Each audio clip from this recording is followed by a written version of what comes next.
So, ayan mga kamarikoy. Yan ang isasahog natin sa ating igigisang ampalaya. Sinamahan ko rin ng kamatis, bawang sibuyas, naayos ko na. At ayan na yung ating beef tapa. Tikman natin uli para maano natin yung lasa kung talagang okay na ba.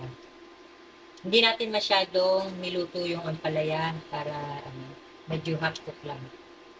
Mas masarap siya.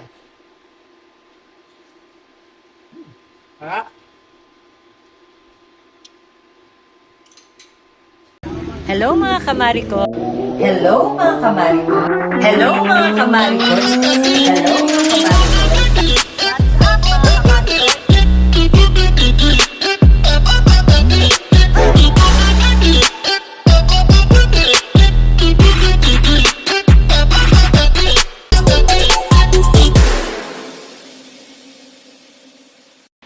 Hello mga kamarikoy.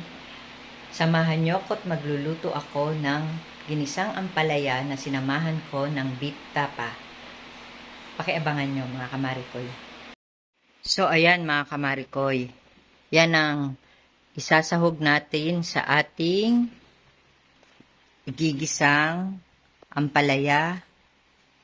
Sinamahan ko rin ng kamatis, bawang sibuyas, naayos ko na. At ayan na yung ating beef tapa. Ayan. Ayan guys, yan ang gagamitin natin. So ayan mga kamarikoy, umpisahan ko ng igisa ang ampalaya kong karne.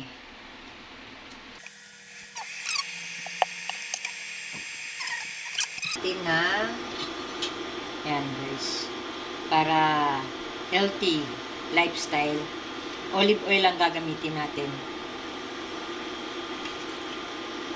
Yan. Painitin natin ng kawali.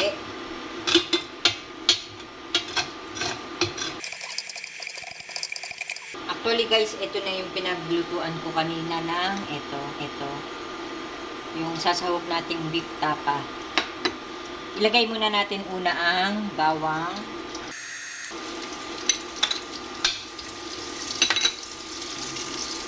Yan yung bawang.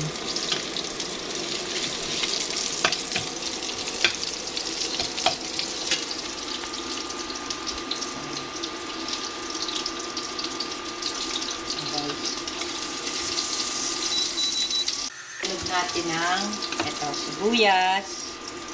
Yan, sibuyas. Yan, susunod natin ang sibuyas. Yan. Para mas masarap siya, lalagyan natin siya ng kamatis. Yan.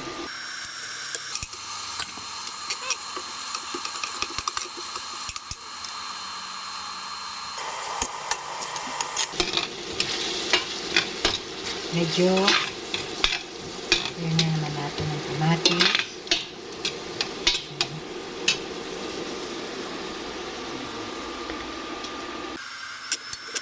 Pag nag-brown na yung bawang at medyo malanta na yung ating sibuyas at kamatis,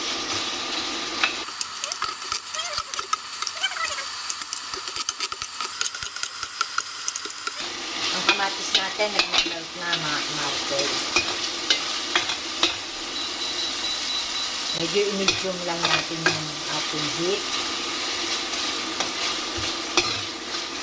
para hindi masunog.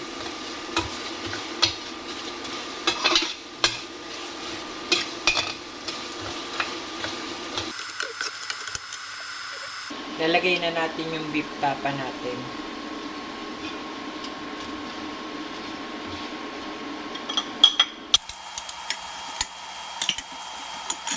Maglakasan na natin yung heat natin.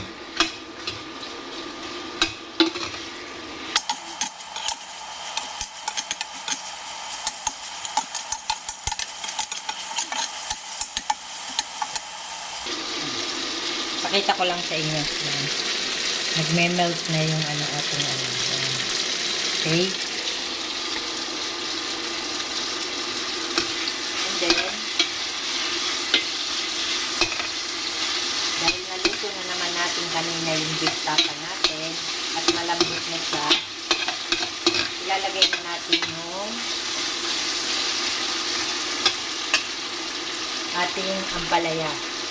Yan. Hulog na natin yung ampalaya.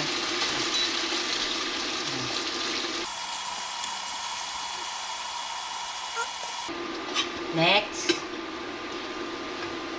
titimplahan na natin siya ng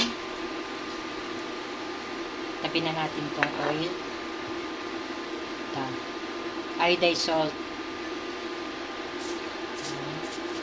Timplahan na natin siya. Okay.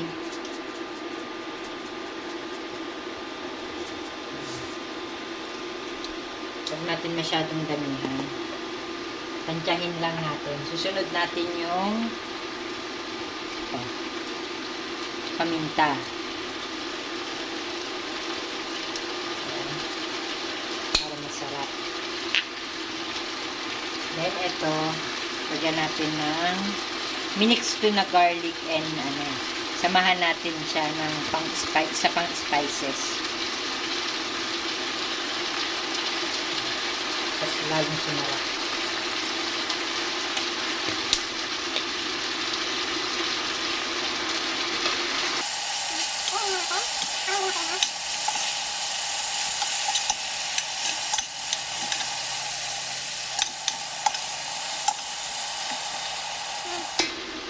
Uy, nangangamoy na siya, guys.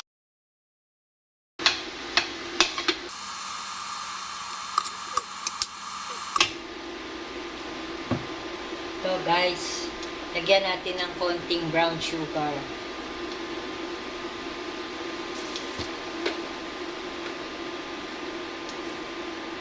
Pampaano lang to, guys. Hindi kasi tayo naglalagay ng mga betchin. Yan. Ng mga iba pang ano.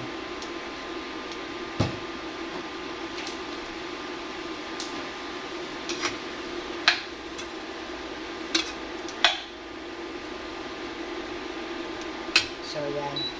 Guys.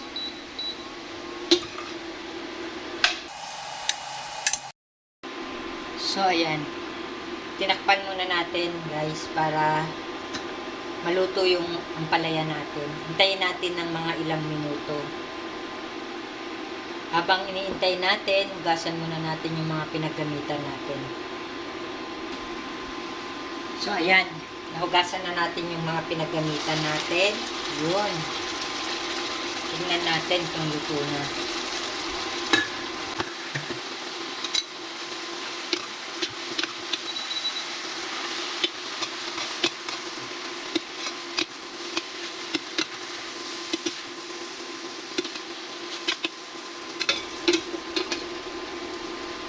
So, ayan na nga, guys.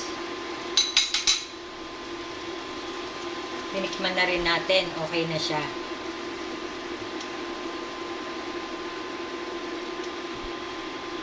Tikman natin uli para maano natin yung lasa kung talagang okay na ba. Hindi natin masyadong niluto yung ampalaya para medyo half cook lang. Mas masarap siya. Harap.